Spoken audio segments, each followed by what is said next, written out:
사랑합니다. 성도 여러분, 화요일 아침 냉천골의 아침 말씀 묵상 시간입니다. 말씀 보십시다. 야고보서 3장 13절에서 18절 말씀 보도록 합니다. 야고보서 3장 13절부터 18절 말씀입니다. 너희 중에 지혜와 총명이 있는 자가 누구냐? 그는 선행으로 말미암아 지혜의 온유함으로 그 행함을 보일지니라. 그러나 너희 마음 속에 독한 시기와 다툼이 있으면 자랑하지 말라. 진리를 거슬러 거짓말하지 말라. 이러한 지혜는 위로부터 내려온 것이 아니요 땅 위의 것이요 정욕의 것이요 귀신의 것이니 시기와 다툼이 있는 곳에는 혼란과 모든 악한 일이 있음이라. 오직 위로부터 난 지혜는 첫째 성결하고 다음에 화평하고 관용하고 양순하며 긍휼과 선한 열매가 가득하고 편견과 거짓이 없나니 화평하게 하는 자들은 화평으로 심어 의의 열매를 거두느니라. 아멘. 이제 야고보 장로는 성령의 감동하심 속에 우리의 복된 언어 생활을 이야기한 다음에 지혜로운 삶에 대해서 이야기하고 있습니다. 그러면서 13절 말씀에 보면 너희 중에 지혜와 총명이 있는 자가 누구냐? 그는 선행으로 말미암아 지혜의 온유함으로 그 행함을 보일지니라. 그렇게 이야기하면서 15절 가면 이러한 지혜는 위로부터 내려온 것이 아니요 땅 위의 것이요 정욕의 것이요 귀신의 것이다, 이런 표현을 쓰는데 이 말씀들을 종합해 보면 지혜는 위로부터 난 지혜가 있고 땅 아래 세상으로부터 난 지혜가 있다 하는 것을 알 수가 있어요. 특히 야고보 장로는 이렇게 비교를 해줍니다. 그러면서 좋은 것, 그렇지 않은 것, 이런 것들을 보여주고 있고 우리가 어떻게 마땅히 살아야 될 것인가 하는 것을 잘 알려주고 있거든요. 한번 보십시다. 유대인들은 어느 민족보다도 더 지혜를 중요시했어요. 그런데 이 지혜는 지식과는 현저히 다른 것이죠.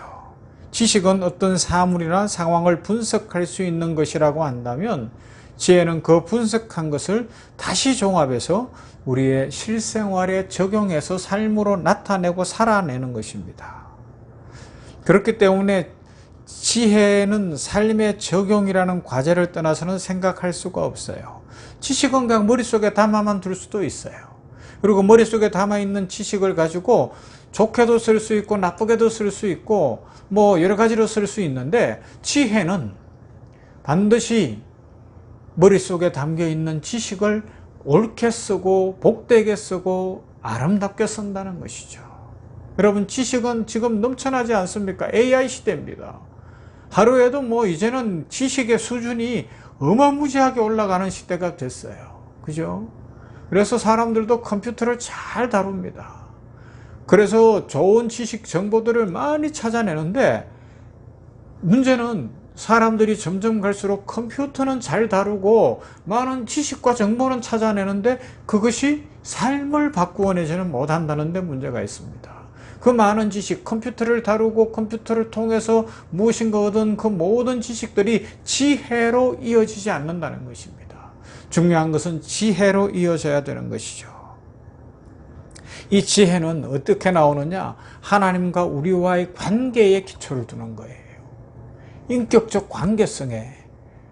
그래서 하나님이 살아계심을 믿고 나는 하나님의 그 피조물이고 하나님 안에서 있는 존재라는 것이 분명하면 우리가 가진 모든 지식을 통해서 마치 오병이어의 기적을 일으킬 수 있도록 자신이 가졌던 보리떡 5개와 물고기를 주님께 드리는 한 소년처럼 자신의 지식을 주님께 드리면 주님이 축사하시고 축복하실 때 그것이 5,000명이 넘고도 남는 기적이 일어나는 것처럼 세상 모든 많은 사람들을 유익하게 하는 그런 축복의 통로가 될 것. 이게 지혜라는 겁니다.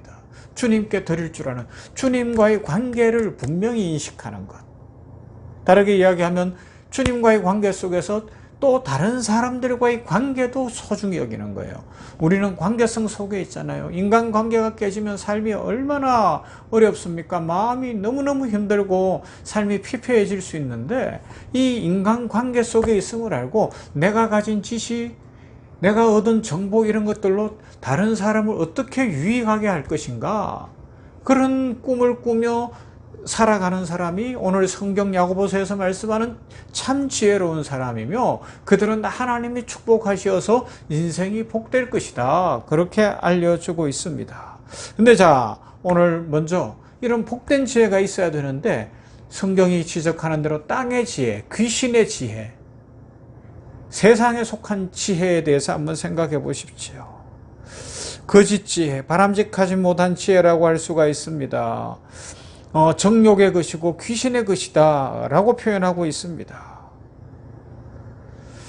세상, 정욕, 마귀, 이 세 가지는 우리 그리스도인의 삶을 위협하는 3대 대적이라고 이야기할 수 있습니다. 그러므로 이런 것들에서 얻어진 지혜는 결국 우리들로 하여금 영적인 것에서 떠나게 한다는 것을 기억해야 합니다. 성경은 마귀의 정체를 이렇게 이야기하죠. 에베소서 2장 1절 2절 그는 허물과 죄로 죽었던 너희를 살리셨도다. 그때 너희는 그 가운데서 행하여 이 세상 풍조를 따르고 공중의 권세 잡은 자를 따랐으니 곧 지금 불순종의 아들들 가운데서 역사하는 영이라. 전에 우리는 밖으로는 세상의 지혜를 받고 안으로는 마음의 부패와 함께 육체의 욕심의 지혜를 받고 사는 사탄의 포로였어요. 마귀의 노예였던 우리는 세상적이고 정욕적이며 미신적이고 마귀적이었다 해도 틀리지 않습니다.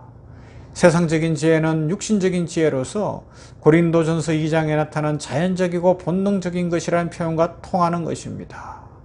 그래서 오늘 성경에 보면 이런 죄의 몇 가지 모습이 나오는데 이 잘못된 지혜는 그 많은 쌓은 지식을 갖고 시기하고 질투한다는 거예요. 죽음에 이르는 죄 두 번째로 살펴본 내용 아닙니까? 시기의 뿌리는 뭐예요? 이기적인 욕망과 자기 자랑과 열심입니다.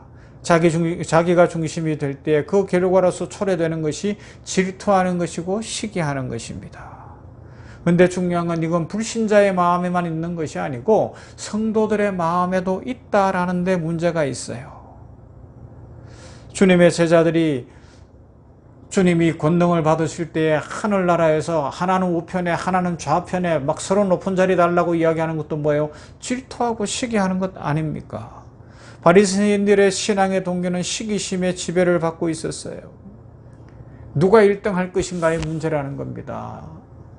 요셉의 형들도 그렇기 때문에 동생을 팔아먹는 겁니다.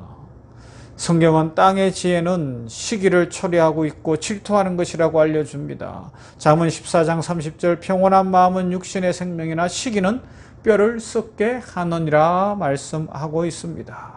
그 다음 두 번째 14절에서 보여주는 것은 이 다툼이 일어나요. 지혜가 있으면 이게 평온해야 되고 평화가 와야 되는데 오히려 다툼이 일어나는 겁니다. 수많은 지식과 수많은 정보를 가지고서 전쟁을 일으키는 거예요. 전쟁을 일으키는 거예요. 얼마나 참 헛되고 악한 모습입니까? 다툼은 분리적인 영성입니다. 땅의 지혜를 가진 사람들이 있는 곳에는 다툼이 있고 결국 분리가 있고 깨짐이 있다는 것을 기억해야 합니다. 이 잘못된 지혜를 가진 자들, 다툼의 지혜를 가진 자들이 들어오면요, 마귀에게 속한 그런 사람들이 들어오면 교회고 가정이고 직장이고 사회에 파당을 만들고 분열을 초래하고 서로 싸우는 거예요. 우리나라 정치계가 이 분열의 악한 영들로부터 자유할 수 있기를 우리 같이 기도해야 됩니다. 그래서 화합하고 어떻게 하든지 나라를 이 어려운 때에 잘 세워갈 수 있는 그런 정치가 되면 좋겠다 기도하는 마음입니다. 그 다음 잘못된 지혜는 오로지 자기 자랑을 하는 겁니다. 땅의 지혜는 자기를 자랑하며 교만하고 오만한 것이죠. 고린도전서 1장 28절에 보면 하나님께서 세상에 천한 것들과 멸시받는 것들과 없는 것들을 택하사 있는 것들을 폐하려 하시나니 이는 아무 육체도 하나님 앞에서 자랑하지 못하게 하려 하심이라 말씀해요. 하나님은 자랑하는 것을 좋아하지 않습니다. 우리는 스스로 아무것도 할 수 없고 특별히 영혼 구원은 스스로 할 수 없다는 것을 알 때에 자랑하지 아니하고 겸손해질 것입니다. 우리 겸손해야 합니다. 그리고 이 세상지혜 이것은 거짓입니다. 자기를 자랑하다 보면 때때로 과장하게 되고 거짓말도 쉽게 하게 되는 것이죠. 자기 스스로 속는 거예요. 자기 말에. 자기 생각에 자기가 속아서 거짓을 먹고 사는 그런 인생이 될 수 있다는 것입니다. 그러나 하늘의 지혜는 어떤 것일까요? 그것은 내일 더 풍성하게 살펴보겠지만 온유합니다. 따뜻하고 부드러운 성품이죠. 훈련되어진 성품입니다. 그래서 다른 사람을 살려내고 축복하는 그런 지혜죠. 사랑하는 성도 여러분, 오늘 이 말씀을 묵상하는 분들도 많은 지식을 갖고 계신 분들이 있을 거예요. 컴퓨터를 잘 쓰는 분들도 있을 거예요. 정보를 많이 알고 있을 수도 있어요. 그럼 어떻게 해야 될까요? 그것으로 하나님을 영화롭게 하고 하나님께 오병이어를 드리는 소년처럼 드려서 하나님이 받으시고 축복하셔서 세상을 유익하게 하는, 다른 사람을 살려내는 지혜로, 우리 다른 사람을 살려내는 삶으로 이 한 날 살아가십시다. 하나님이 주신 자리에서 하나님 주신 것 가지고 다른 사람을 살린다면 그것이 참 지혜요, 하나님의 은혜와 축복이 넘치는 인생이 될 것이고 이 땅에 평화와 축복이 넘치게 될 줄로 믿습니다. 이런 은혜 누리시기를 주님의 이름으로 축복합니다. 사랑 많으신 아버지 감사합니다. 오늘도 화요일 아침에 냉천골의 아침 말씀을 묵상을 통하여서 참 지혜가 무엇인가 하는 것을 생각하며 이 지혜 중에 땅에 속한 것, 마귀에게 속한 것, 육신적인 것, 세상적인 것도 있다는 것을 기억해 봅니다.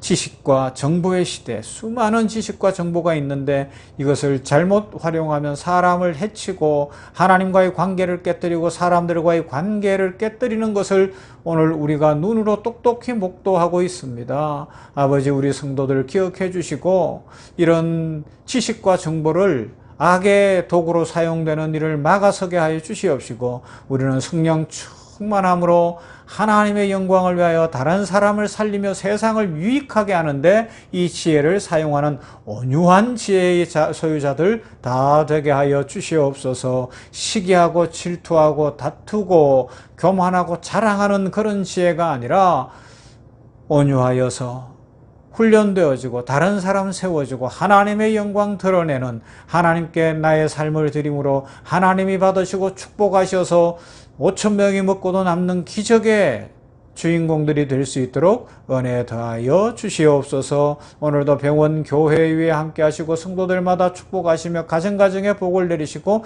기도의 소원을 이루어 주시며 하나님의 은혜 가운데 성령 충만함으로 참 지혜자의 삶을 살아가는 우리 모든 성도들 되어지며 이 무더운 때에 전인이 강건하도록 눈동자같이 지켜보아여 주시옵소서. 예수님 이름으로 기도하옵나이다. 아멘. 찬송합시다. 362장 주여 복을 주시기를 자주 하지 않는 찬송인데요.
주소서.